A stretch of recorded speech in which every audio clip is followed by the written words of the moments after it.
Muy buenas noches, saludo con gran cariño al auditorio de Telefórmula, que en este momento se enlaza con los trabajos de esta emisión. Agradezco de verdad muchísimo su compañía. Hace un momento le daba a conocer al auditorio de televisión los datos de PISA. Realmente es terrible. Simplemente le diré que en muchos sentidos nos ubican 20 años atrás, y en todos los temas, matemáticas, lectura y ciencia, nuestros estudiantes, nuestros jóvenes están peor preparados. Eso sí, dicen que les dan becas y que hay más apoyos que nunca, pero lo que es el contenido, lo que se les enseña, realmente no los pone en condiciones de mejorar, en todo caso comparado con los jóvenes de otros países. En un momento más platicaremos del tema. Le comento también que tengo aquí datos de la encuesta que dio a conocer el IFT sobre el consumo de medios de comunicación, consumo de televisión, televisión abierta, televisión restringida. Agradezco mucho que usted nos siga todas las noches a través de Telefórmula. Sé que lo hacen en muchas ciudades del país, el consumo de radio y sobre todo el consumo de noticias. Muy interesantes datos. También tengo las reservas internacionales de México, tuvieron un saldo de 207 mil millones de dólares. En un momento más platicaremos con José Ángel Gurría para platicar de este tema de PISA. Y bueno, el día de mañana van a presentar el plan de gobierno de Xóchitl Gálvez. Ya hay un adelanto por parte del equipo que coordinó Gurría, un documento que ha estado circulando por ahí. En un momento más platicamos con él. En otros temas, falleció Juan Pablo Adame, senador de la República. Lo lamento mucho y transmito mi pesar a sus compañeros. Lula da Silva, el presidente de Brasil, asume el liderazgo de la deforestación allá en Dubái, una iniciativa para proteger selvas tropicales, la creación de un fondo que premiaría a los países por cada hectárea o selva que logren conservar. La secretaria del Tesoro, Janet Yellen, llega a México. En un momento más, Cintia Ábalos nos cuenta cuál es su actividad. Mañana tendrá una presentación con el secretario de Hacienda. Guadalupe Tadei propuso a Roberto Carlos López Félix como titular de la Secretaría Ejecutiva. Xóchitl Gálvez presentó a su equipo de campaña presidencial. Será coordinado por Santiago Krill, con quien platicamos hace unos momentos. Le comento que la Suprema Corte rechazó la controversia que interpuso Samuel García contra el juicio político que la Comisión Anticorrupción del Congreso de Nuevo León inició contra él en febrero.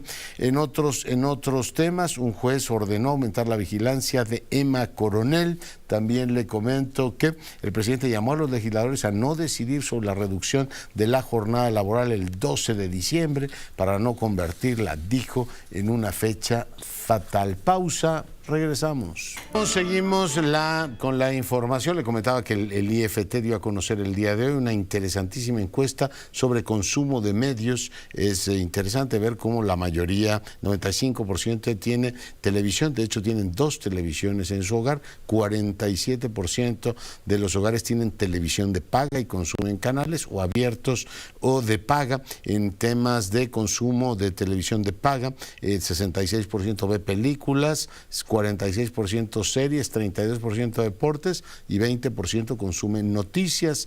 Bueno, pues muchas gracias.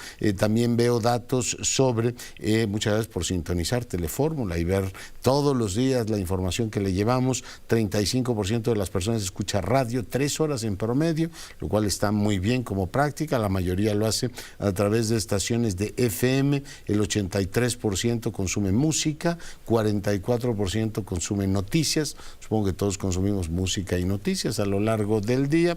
13% deportes y 9% humor y cómicos. Es el reporte muy interesante que da a conocer el IFT. Cintia, está Janet Yellen en México. ¿Cuál es su agenda?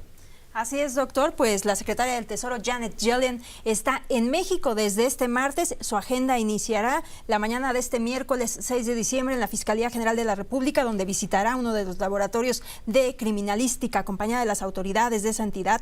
También está programada una reunión con ejecutivos del sector empresarial, esto para sensibilizarles de participar en la lucha contra el financiamiento de actividades ilícitas. Al mediodía se reunirá con funcionarios del sector financiero en el Banco de México, donde serán anfitrionas la gobernadora Victoria Rodríguez Ceja, así como las subgobernadoras Irene Espinosa y Galia Borja. Más tarde participará en el lanzamiento de la moneda conmemorativa de 20 pesos por el bicentenario de las relaciones con México, Estados Unidos, un encuentro donde también participará el embajador de Estados Unidos en México, Ken Salazar, y participará también en una mesa redonda con banqueros para conversar también sobre la relevancia de fortalecer la vigilancia contra el financiamiento ilícito. Y pues ahí finalmente el jueves se reunirá con el secretario de Hacienda por la mañana y al mediodía con el presidente Andrés Manuel López Obrador. Mira, bueno, pues ahí están las actividades de Yellen. Recordad que el Departamento del Tesoro anunció el día de hoy una nueva unidad para darle seguimiento a los temas del fentanilo,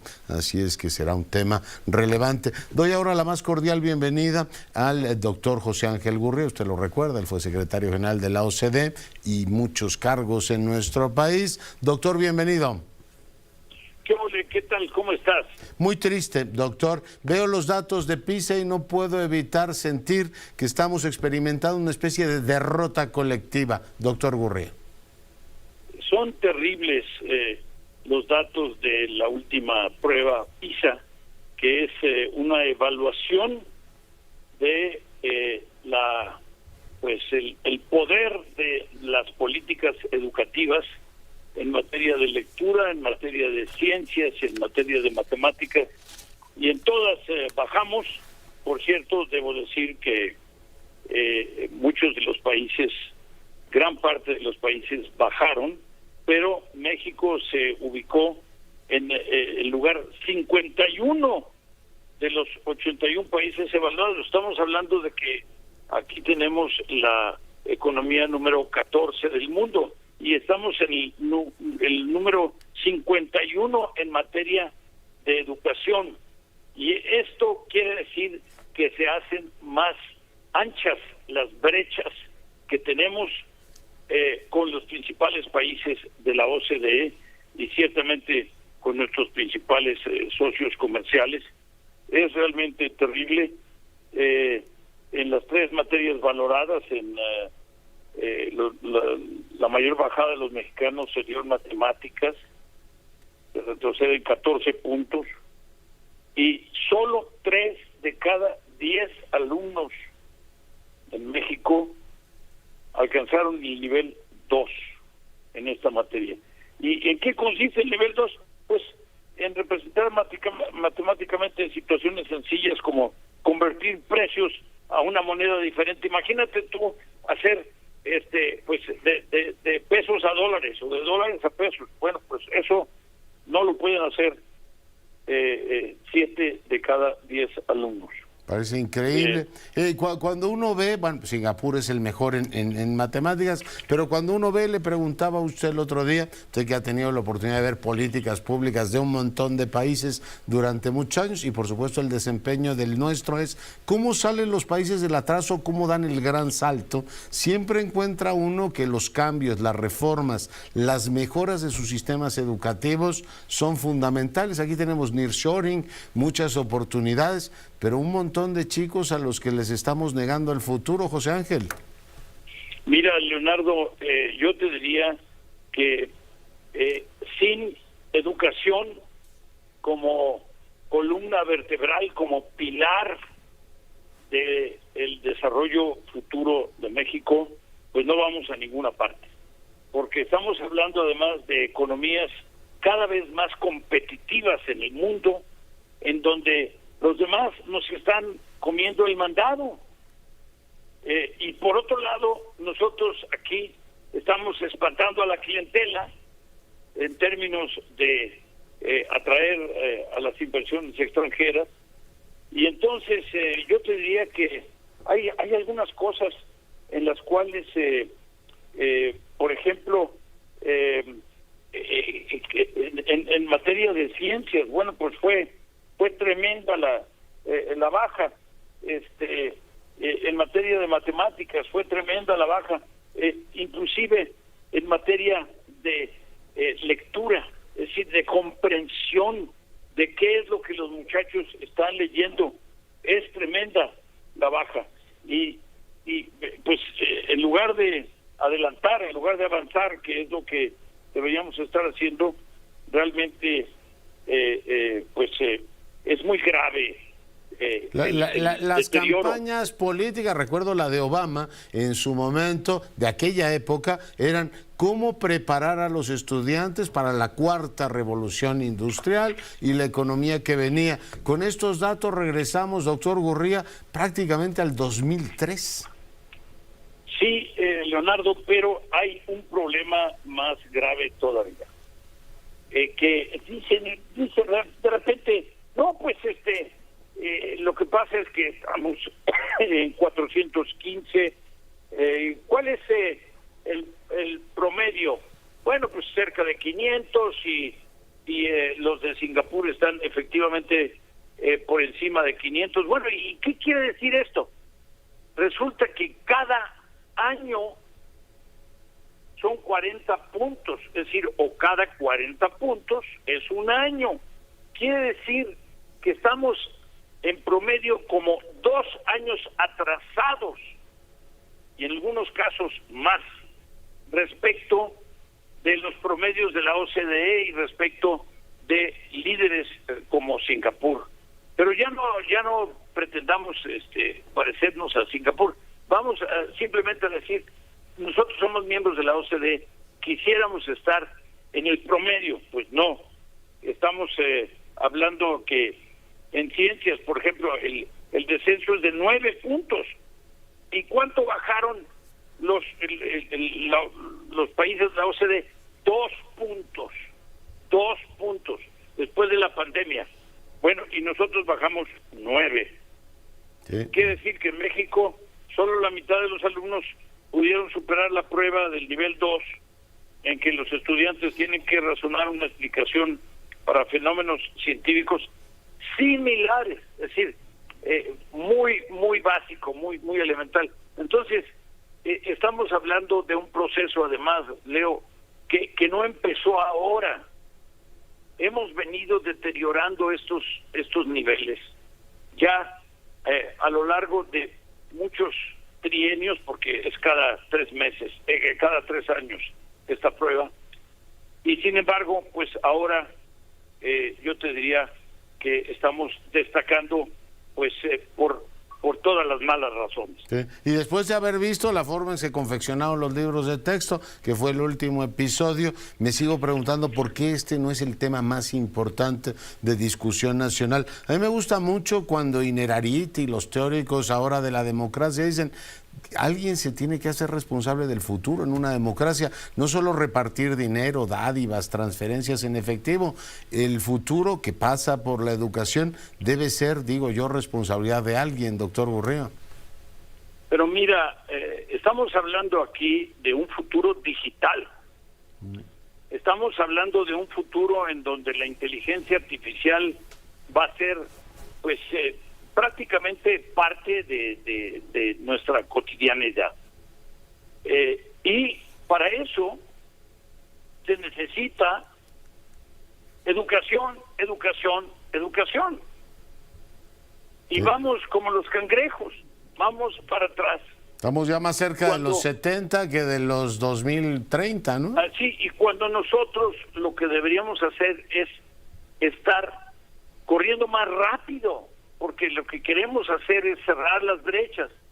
Que tenemos unos socios comerciales muy importantes, tenemos la red de acuerdos de libre comercio más importante del mundo, y por lo tanto necesitamos estar a la altura de nuestros socios comerciales. No nos debe satisfacer el hecho de que estamos, pues no sé, creo que en tercer lugar en América Latina, cosa que hemos mantenido ese lugar. Bueno, pero inclusive dentro de América Latina pues deberíamos hacer el indiscutible número 1. En inglés nos hemos ido, en aprendizaje de inglés nos hemos ido hasta abajo, solo Haití nos supera. No, bueno, yo te diría, mira, deberíamos estar arriba de América Latina sin duda, pero además deberíamos estar entre los primeros lugares en cuanto a estar superándonos año con año, y entonces las mediciones, que son cada 3 años, pues reflejarían esto. Y sin embargo, lamentablemente, no es el caso. Y si sumas pues el desmantelamiento del sistema de salud, si sumas que el crecimiento prácticamente será cerca de cero durante el promedio, durante el sexenio, pues realmente estamos viendo que se nos van acumulando los déficits a gran velocidad. Sí, y los jóvenes, bueno, ya en temas de salud no los incorporo, pero bueno, hablaba del derecho al futuro y uno supone que las campañas deben servir para eso, ¿no? Para reflexionar qué alternativas tiene un país y no solo para echar relajo en TikTok, doctor Gurría, que está muy divertido, pero cuando uno tiene los datos de PISA, dice, alguien tiene que hablar en serio en algún momento, ¿no? Y mira, más allá de los tenis fosforescentes, ¿verdad? Y de la continuidad. En el fondo, lo único que no queremos es continuidad. Lo que queremos es cambio y lo que queremos es cambiar hacia políticas públicas que permitan que hagamos de los jóvenes los propietarios del futuro, en lugar de que tengamos generaciones de jóvenes frustrados que se van a ir a otra parte. Estamos generando realmente una muy lamentable situación. Que a lo mejor es lo que quieren, una economía que viva de las remesas. No, porque primero no nos alcanza y en segundo lugar, ya de por sí el hecho de estar dependiendo de 60,000 millones de dólares de remesas, estoy usando la cifra quizá del año próximo, pues es una tragedia, porque lo que implica es que hay millones de mexicanos que tuvieron que irse de México porque no encontraban oportunidades. Yeah. Entonces es una tragedia. Y bueno, decía el otro día en términos de cobertura social, el presidente insiste que para marzo ya tendremos un sistema escandinavo y yo hago cuentas muy simples, 22 millones cotizan al Seguro Social y la PEA son 60 millones. Digo, a este gobierno le sobran, José Ángel Gurría, pues 38 millones de personas y le sobran por la mayor parte de los niños que reciben mala calidad educativa en las escuelas. Por lo demás, todo el mundo sobran. Feliz, ¿no? No nos sobran. Son personas que tienen que incorporarse al régimen del Seguro Social y que tienen que incorporarse al régimen del Infonavit y que tienen que tener todas las prestaciones que les daría el empleo formal, y sin embargo no hemos generado, y no es una situación, por cierto, de los últimos años de este gobierno, hemos estado aumentando, de hecho creo que 95, el 25% era informal y hoy andamos cerca del 60%. Eso es una desgracia. ¿Cómo programas?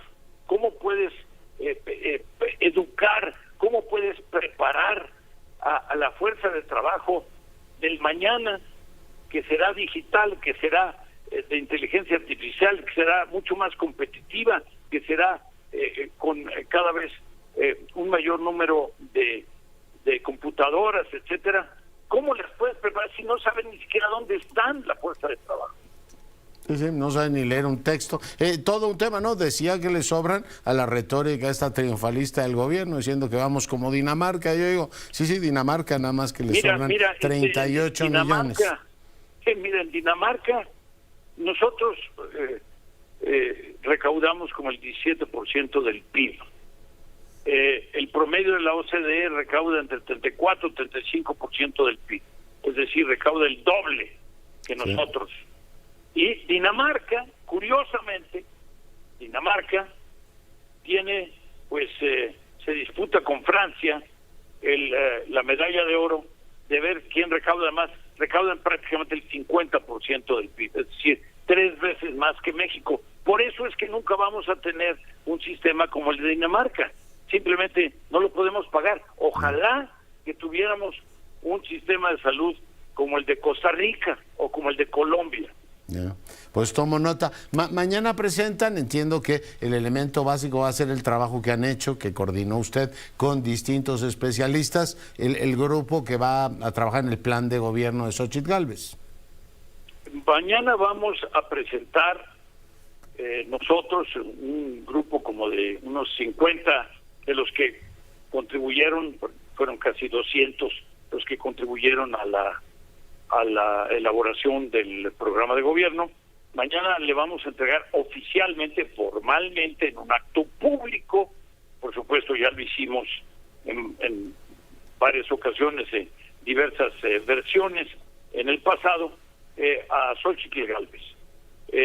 Y, pues, por supuesto, lo que haremos será agradecerle a los que colaboraron ahí y formalmente hacer una entrega que va a servir para que las mesas y los foros que se van a llevar a cabo en diferentes partes de la República, pues se nutran de estos elementos.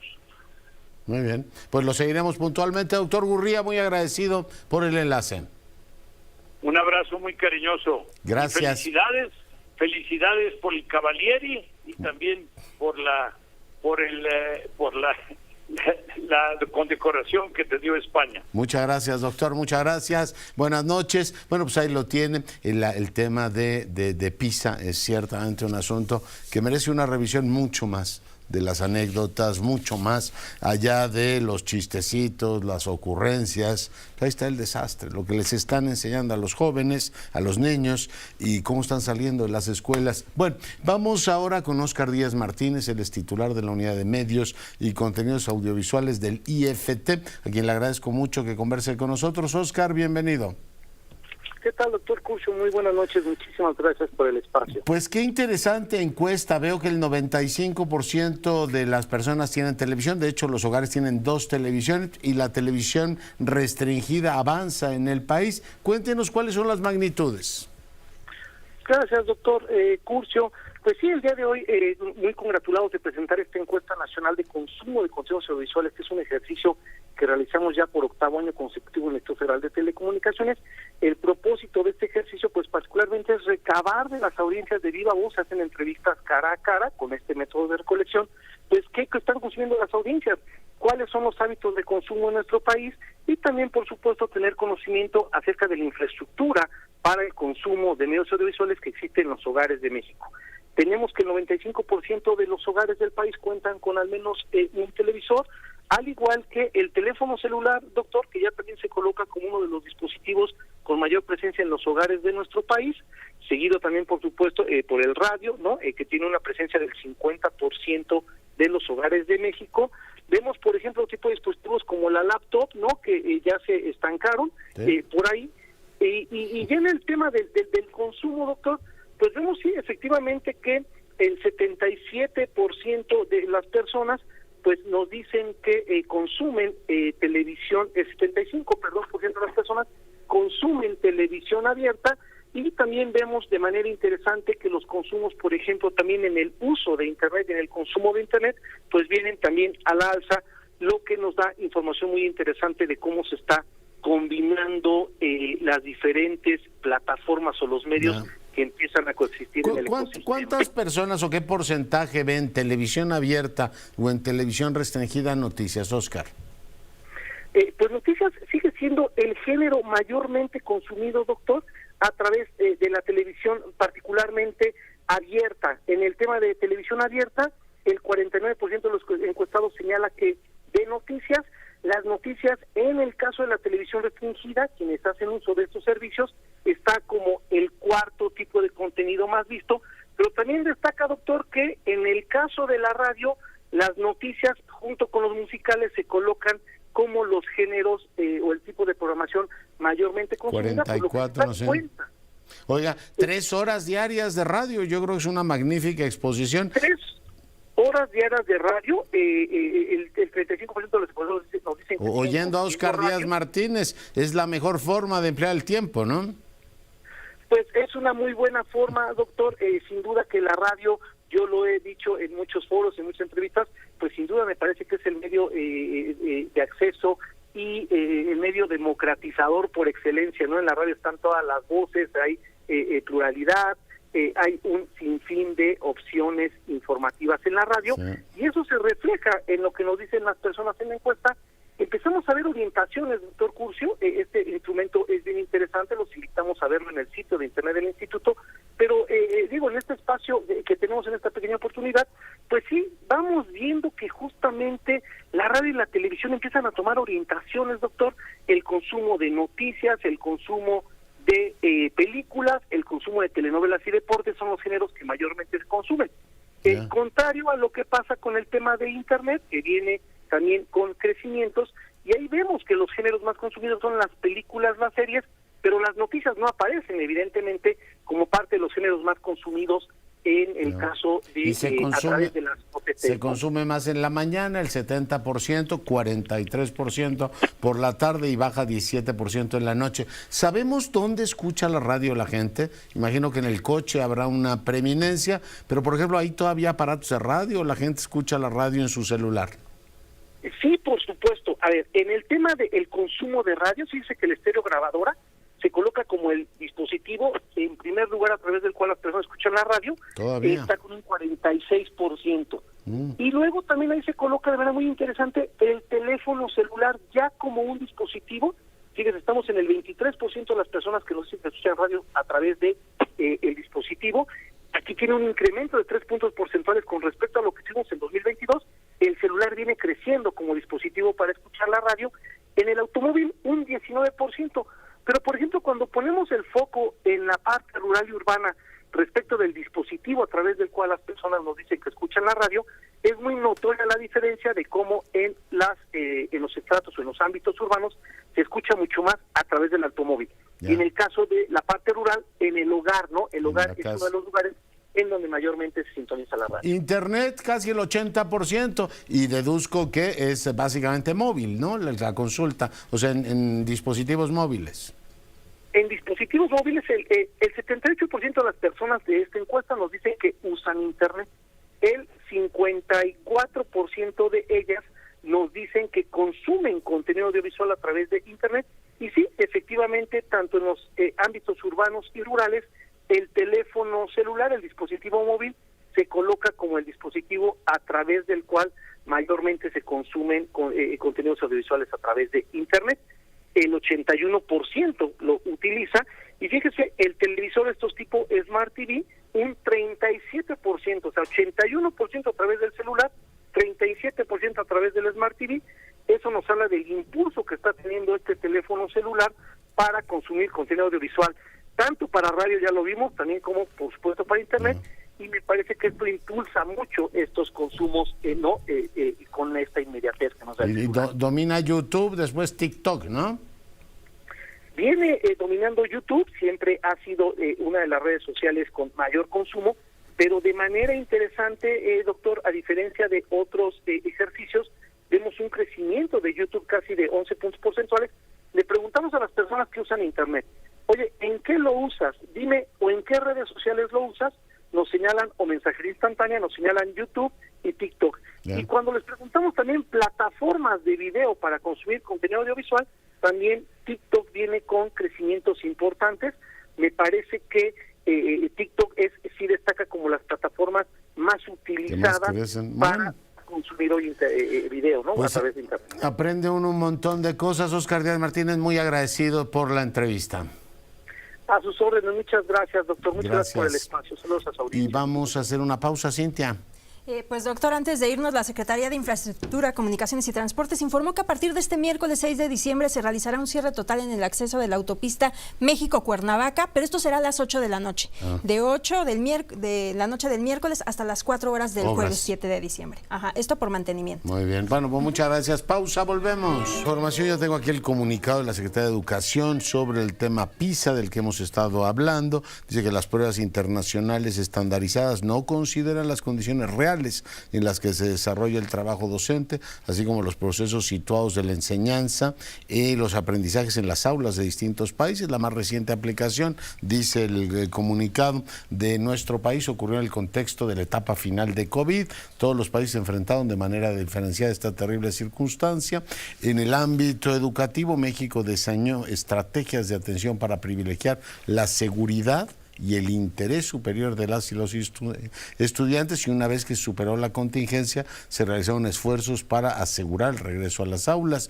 Los resultados que da a conocer PISA no demuestran cambios significativos respecto a ediciones anteriores de esta evaluación. Nuestros estudiantes presentan retos en las áreas evaluadas. En este caso, la evaluación muestra que México tuvo un descenso menor en matemáticas y lectura que el promedio de los países que integran OCDE. En el contexto en que fue realizada la evaluación, los esfuerzos realizados por las y los adolescentes y docentes reflejan la adaptabilidad de nuestro sistema educativo. Es necesario realizar un análisis considerando el contexto de los resultados de las pruebas, como las condiciones socioeconómicas y culturales de cada país, para evitar interpretaciones reduccionistas. México emprendió un profundo proceso de transformación de su sistema educativo y dice que es crucial dedicar tiempo y empeño a la consolidación de estos cambios y aplicar un modelo de evaluación formativa de carácter continuo, colectivo, incluyente, comunitario y concretar procesos de autorreflexión que identifiquen logros, obstáculos, retos. Bueno, yo les recuerdo que uno de los primeros actos de gobierno de esta administración fue echarse el Instituto Nacional de Evaluación Educativa, y iban a poner un órgano que según ellos iba a evaluar y que iba a ser muy plural. Dio una primera evaluación, y la verdad es que no hay elementos para echar las campanas al vuelo. Por esto de la contextualización es un triste consuelo, ¿no? ¿Qué les dices a los chicos? Es que pues te tocó aprender en la época que estábamos en la pandemia, en plena transformación, y por tanto lo que has aprendido pues no te permite hacer operaciones sencillas de matemáticas, recibir instrucciones complejas o leer un texto y enterarte de lo que dice. Bueno, lo dejo ahí. Esta es la explicación que da a conocer el gobierno. Cintia, ¿qué más tenemos? Pues doctor, el Aeropuerto Internacional de la Ciudad de México informó que la tarifa de uso del aeropuerto, el TUA, incrementará a partir del próximo año, y es que la TUA es un monto que los aeropuertos solicitan a los pasajeros por el uso de sus instalaciones. Mediante una publicación en el Diario Oficial de la Federación se anunció que la TUA autorizada para el periodo del 1 de enero al 31 de diciembre de 2024 será de $28.95 para vuelos nacionales y $54.96 para vuelos internacionales. En ese sentido, la tarifa que los usuarios del aeropuerto pagarán a partir de 2024 será aproximadamente de 498.354 pesos. 500 pesitos. En vuelos con destino nacional, y 946, casi 947 pesos en vuelos con destino en el extranjero, tomando como base el tipo de cambio del 5 de diciembre de 2023. Pues tomamos nota, 500 pesitos al gobierno cada vez que use usted el aeropuerto. Oye, ¿y de Dubái qué sabemos? ¿Qué dijo Lula? Pues durante la cumbre sobre el cambio climático de las Naciones Unidas de este año, la COP28, celebrada en Dubái, Brasil presentó ya una iniciativa multimillonaria para proteger las selvas tropicales que pretenden unir fuerzas con otros gobiernos. Así lo anunciaba el presidente Luis Ignacio Lula da Silva. Escuchemos. Brasil, graças sobretudo à floresta amazônica, é em grande parte responsável pelo equilíbrio climático do planeta. Por isso, o Brasil, principalmente debido a que la selva amazónica es en gran parte responsable del equilibrio climático mundial. Por eso, detener la deforestación en la Amazonia es también una forma de reducir el calentamiento global. Sé la magnitud del desafío de terminar con la deforestación para 2030. Pero este es un desafío que estamos decididos a cumplir con las medidas que anunciamos hoy y otras que anuncié y serán anunciadas y adoptadas más adelante. Ahí está, doctor, pues las declaraciones de Lula da Silva. De Lula ya en Dubái con el tema de la deforestación. Y bueno, pues el día de ayer le platicaba de esta situación, para mí sorprendente, que el gobierno de Maduro haya organizado una consulta popular. Felicitó con amplitud a su órgano electoral por hacerlo, en donde el 95% de los participantes determinaron que Esequibo, la Guayana Esequiba, pasaba a ser una provincia, en este caso venezolana, y él defendía ahí el derecho del pueblo a expresarse. Y uno dice, bueno, el guyanés o el venezolano, para tratar de ubicar esto, que a mí me parece una cosa absolutamente fuera de lo que es el comportamiento, y diría incluso los usos y costumbres de América Latina. Eso que un país se anexe de pronto el territorio del otro, así como Putin lo hizo con el Donetsk, pues la verdad es que es cosa de referirnos a los especialistas y por tal razón le he pedido a Cassio Luiselli, como usted sabe, embajador, pero también un conocedor, un investigador de muchos años de la política internacional y un gran conocedor de América del Sur, que me ayude a contextualizar lo que esto significa. Cassio, bienvenido. Muchas gracias, mucho gusto estar contigo, Leonardo, y con tu auditorio. Oye, Sí, en efecto, es una medida arbitraria, electorera del señor Maduro, que tiene que enfrentar elecciones en el 24 y anda de capa caída. Y siempre los demagogos usan esos pretextos disque patriotas para aumentar su popularidad. Es un abuso absoluto. La Corte Internacional de Justicia ya dijo que no hay que moverle al tema del Esequibo. El Esequibo es una vieja disputa de más de 100 años. No estoy aquí juzgando si tiene o no razón. Estoy juzgando el oportunismo de Maduro al respecto y cómo a los guyaneses pues ni se les consulta, ¿no? Y tiene que ver con el 70% del territorio de Guyana, un país, por cierto, independiente y miembro del Mercosur. Ahí donde Brasil tendría mucho que decir, porque digo, realmente es una cosa muy muy abusiva. Es una superficie mayor que la de Guatemala y El Salvador juntos, no es cosa menor. 150,000 kilómetros. Oye, y de pronto, bueno, sé que tenían este problema fronterizo, igual que tienen uno en el lago de Maracaibo con Colombia, pero sí, además de Brasil, que algo tendría que decir, yo me imagino que el sistema interamericano también algo tendría que decir, y México, pero preguntar, ¿Cuba no tenía una relación privilegiada con la Guayana? ¿Quién, perdón? Cuba. No lo sé, creo que no. Pues se definen como república cooperativa y bueno, los cubanos históricamente han ayudado mucho a esos territorios y al Caribe, entonces no sé si puedan también hacerle ver desde la oficina de Díaz-Canel a Maduro, oiga, esas cosas no se hacen, como que se está anexando, o no se hacen por lo menos aquí, se hacen en Eurasia, eso de anexarse el territorio de otro país, Cassio. Podría ser, pero para eso tenemos la CELAC.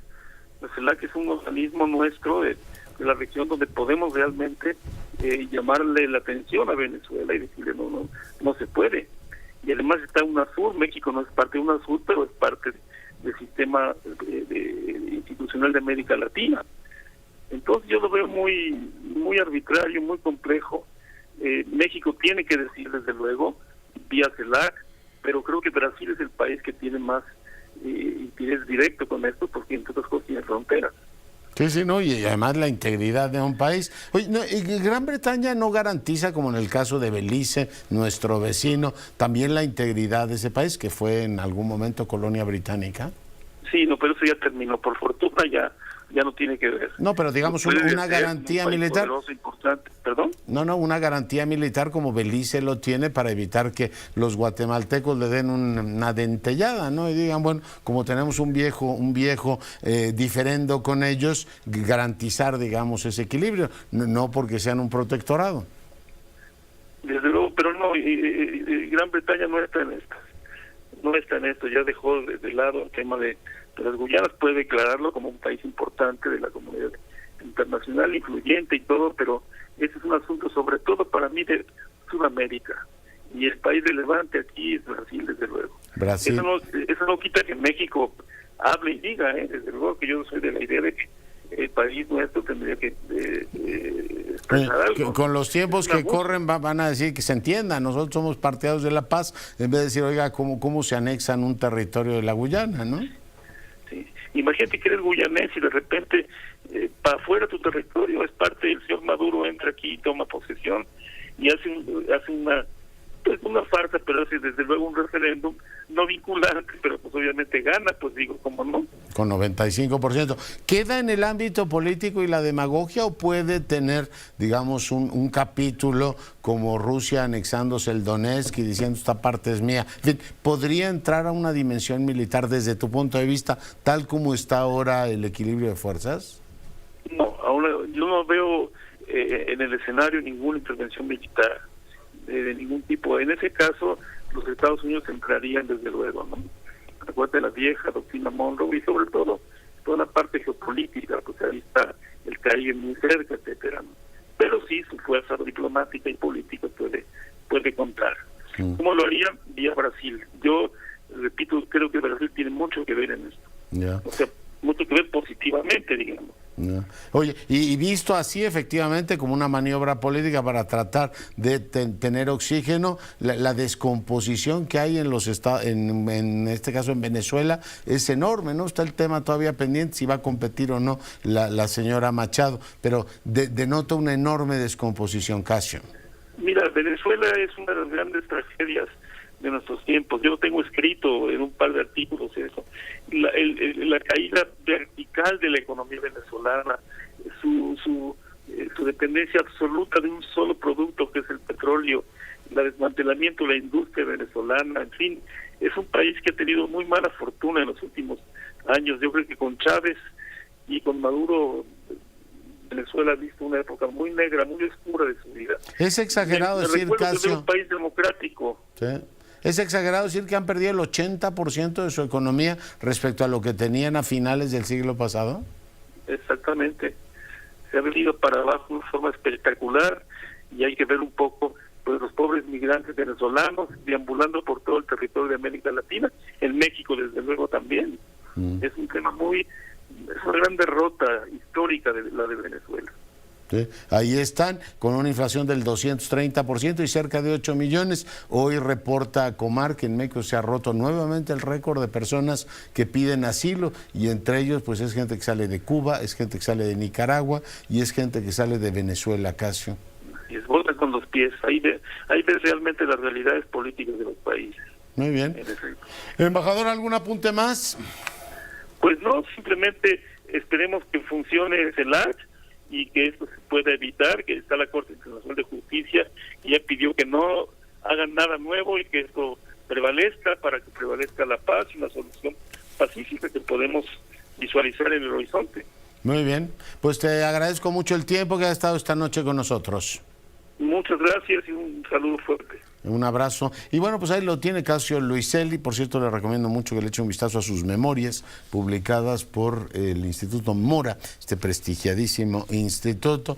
Él fue nuestro embajador, usted lo recuerda, en África, en Sudáfrica, lo fue también en Corea del Sur y lo fue en Uruguay. Bueno, pues así estamos, Cintia. Tenemos a Sara Pablo ya en el enlace. Sara, adelante. ¿Cómo estás, Leonardo? Buenas noches. El presidente López Obrador se pronunció por aplazar más allá del 12 de diciembre la votación de la reforma para reducir la jornada laboral en 48 a 40 horas y propuso ampliar el debate en el Congreso. Recordemos en estos días Carlos Slim, presidente vitalicio del Grupo Carso, se manifestó en contra al señalar que es preferible que se trabaje en 48 horas y se gane más, mientras que el empresario Carlos Bremer apoyó la reforma para que los trabajadores pasen más tiempo con sus familias. Hoy el Ejecutivo consideró que los foros de Parlamento Abierto que ya se realizaron en la Cámara de Diputados, pues pasaron de noche, dijo, y es necesario tener las opiniones de todos los sectores productivos. Reconoció que reducir la jornada laboral sería una medida progresista, pues todo lo que se legisle en favor de los trabajadores es un acto de justicia, pero no descartó incluso que el tema pudiese abordarse en el siguiente periodo de sesiones que inicia en febrero, es decir, pues ya sin ningún tipo de prisa.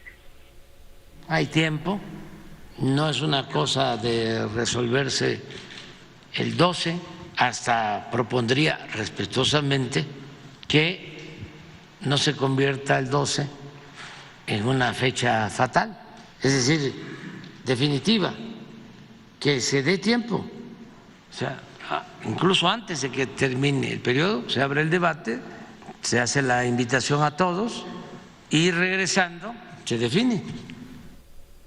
Y bueno, pues ya en temas de política exterior, el presidente pidió a los aspirantes a la presidencia de Estados Unidos que se definan sobre 5 puntos que servirán para orientar el voto hispano, la regularización de los mexicanos que llevan años trabajando allá, la atención de la migración con justicia, garantizar que no continúe con la política de militarización y construcción de muros y establecer controles efectivos para el ingreso de armas y tráfico de drogas.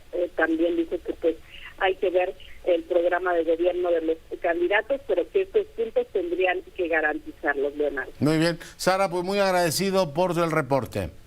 Buenas noches.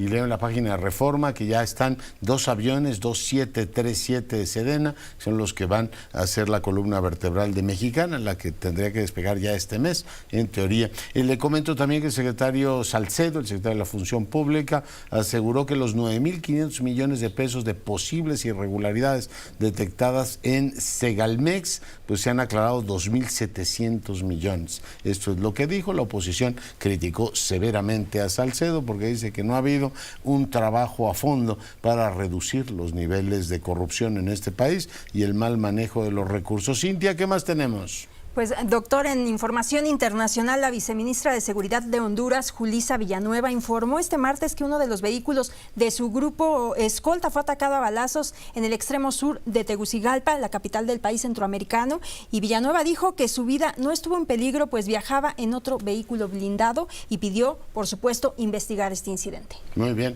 Bueno, pues seguimos, por supuesto, con estos temas. Le comentábamos ya lo que dijo Lula en el caso de la deforestación. Es un tema en el que México también tendría que decir mucho. México, Indonesia, Brasil son los países que ciertamente, bueno, pues tienen esta relevancia. Le comento que el IMSS registra 22.409.000 empleos al 30 de noviembre, es decir, es el corte que acaban de dar a conocer. Pues como usted sabe, pues una cifra importante. No habíamos tenido nunca estos niveles, pero al mismo tiempo, pues cuando tienes una población de 60 millones, una población activa, pues tienes una cobija que deja fuera 38 millones. A eso me refería con que les sobrarán. ¿Tienes algo más, Cintia, antes de irnos? La Cámara de Representantes de Colombia aprobó la reforma a la salud del gobierno de Petro. Este proyecto recibió el apoyo clave de los partidos Liberal y también de la U. Ahora pasará a la Comisión Séptima del Senado y pues hay que recordar que la polémica reforma a la salud es una de las banderas del presidente colombiano Gustavo Petro, que fue aprobada este martes por la plenaria de la Cámara de Representantes, luego de largas discusiones que se extendieron pues por 2 meses. Bueno, y seguimos por supuesto con la información el día de mañana. Cintia, un placer tenerte como todos los días. Gracias, aquí doctor, al lado, informándole a nuestra audiencia de lo más relevante que ocurre en México y el mundo. Cuídese y sea rabiosamente feliz, se lo merecen.